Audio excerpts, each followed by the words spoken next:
O livro bíblico Gênesis é o livro do começo. A primeira parte desse livro extraordinário descreve a criação do mundo, o grande dilúvio de Noé, e conta um violento mundo pré-dilúvio onde o pecado e a atividade demoníaca eram frequentes.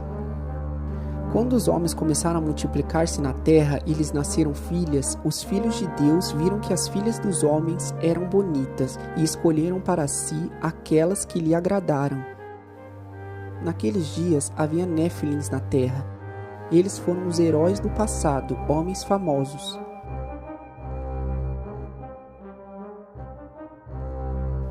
Os nefilins eram a prole de relacionamentos entre os filhos de Deus e as filhas dos homens. Há 3 pontos de vista a respeito de quem foram os filhos de Deus. 1. Eles eram anjos caídos ou demônios. 2. Eles eram poderosos reis humanos. 3. Eles eram descendentes piedosos de Sete, que casaram com os descendentes malvados de Caim. A falha nos pontos de vista 2 e 3 é que homens humanos casando com mulheres humanas comuns não justificaria o motivo da prole ser gigante ou heróis da antiguidade. Outra falha é, porque Deus traria o dilúvio à terra quando ele nunca proibiu os poderosos homens humanos ou descendentes de Sete a se casarem com mulheres humanas comuns ou descendentes de Caim. A obscena e perversa união de anjos caídos com mulheres humanas justificaria um julgamento tão severo? Outro argumento forte para essa interpretação é a de que em todos os demais lugares das Escrituras, os filhos de Deus são quase sempre identificados como sendo anjos. A Bíblia não nos diz por que os demônios fizeram isso, mas sabemos que eram seres malignos, cheios de maldade.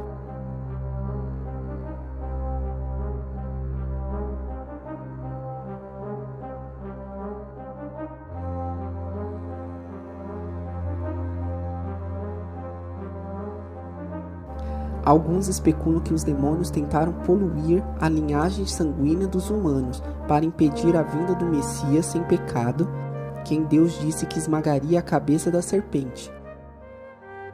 O grande tamanho e força desses gigantes e super-heróis provavelmente veio da mistura de DNA demoníaco com genética humana. Tudo que a Bíblia diz diretamente sobre eles é que eram heróis da antiguidade, homens de renome, e que eram os seres literais e físicos produzidos pela união dos filhos de Deus e as filhas dos homens. Embora anjos sejam seres espirituais, eles podem aparecer em forma física e humana. Os homens de Sodoma e Gomorra queriam ter relações com os 2 anjos em forma humana que estavam com Ló. Nesse texto da Bíblia, não diz se os nefilins estavam realmente lá. É totalmente plausível de que anjos são capazes de tomarem forma humana, até o ponto de replicarem aos corpos humanos e poderem reproduzir. A Bíblia também indica que Deus puniu esses mesmos demônios. O livro de Judas nos conta: e os anjos que não mantiveram as suas posições de autoridade, mas abandonaram a sua própria casa. Esses ele manteve na escuridão, amarrado por correntes eternas para julgamento no grande dia.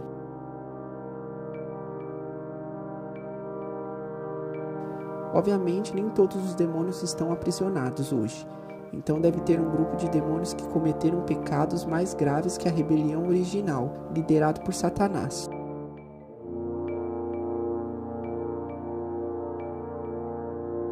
Parece que os nefilins foram uma das principais razões para o grande dilúvio.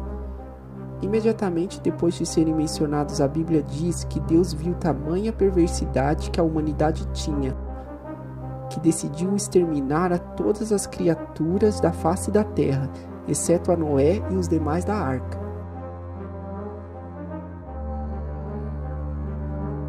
A Bíblia também indica que os demônios repetiram o seu pecado após o dilúvio, porque diz: os nefilins estavam na terra, naqueles dias e também depois.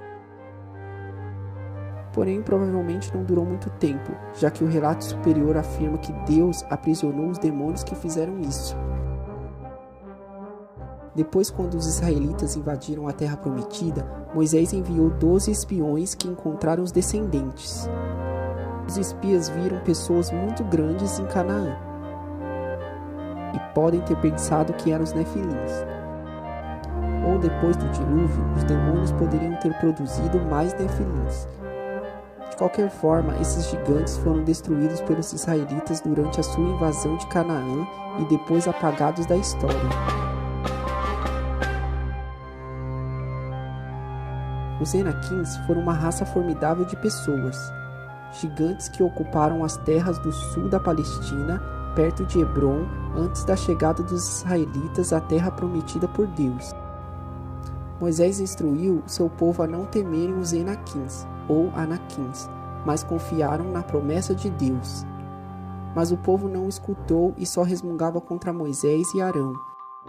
Quando os israelitas se rebelaram contra Deus e recusaram a entrar na terra que ele os prometeu, Deus se enfureceu e proibiu aquela geração de entrar na terra prometida. Como resultado de sua desobediência, o povo de Israel vagou 40 anos pelo deserto. Josué e Calebe foram os únicos espias a acreditarem nas promessas de Deus, e a Bíblia registra que Josué expulsou os Enaquins da terra dos morros, e que Calebe finalmente os expulsou de todo o Hebrom. Porém, um remanescente pode ter encontrado refúgio na futura cidade filisteia de Gaza. Muitos acadêmicos da Bíblia especulam que os descendentes dos Enaquins foram os gigantes filisteus que Davi enfrentou, inclusive Golias de Gate. Embora pareça um filme de terror ou ficção científica, o ponto de vista que está em Gênesis capítulo 6, versículo de 1 a 4, que envolve anjos caídos acasalando com mulheres humanas e produzindo os nefilins, tem uma base contextual, gramática e histórica muito forte. Se você ainda não está inscrito no canal, inscreva-se e compartilhe. Caso tenha alguma dúvida ou sugestão, deixe seu comentário. Fiquem todos com Deus e até o próximo vídeo.